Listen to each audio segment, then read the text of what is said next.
What's up, y'all? I'm still here at this laundromat. I'm going to do a full tour up for you guys today on their wash machines and dryers for you guys. So, starting out with this row. This is where I wanted my prize, the golden retriever. I like. It took me to $3. We have these rare version of Speed Queens. This is it used to be 4 of these, 8 of these in Bridgeville, Pittsburgh, Pennsylvania laundromat, but unfortunately they're replaced.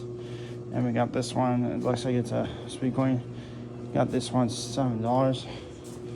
Got carnival rods. Looks like it's out of service. I'm not sure. Dark hair. And we got these AC the dryers, and we got the HP washers and dryers. Looks like they're new. And you got the more HP washers. Got some stickers over here. You got the bubble gum machine, bouncy ball machine, squishies. And we got the 2 claw machines. We got more of these machines. Pac-Man.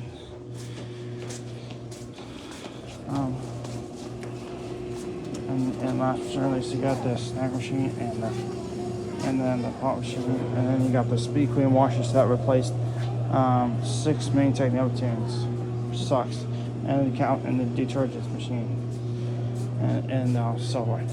So yeah, this one's just down the street from Rise Car Wash. So that being said, that's just the full tour. Thank you for watching, and that is all.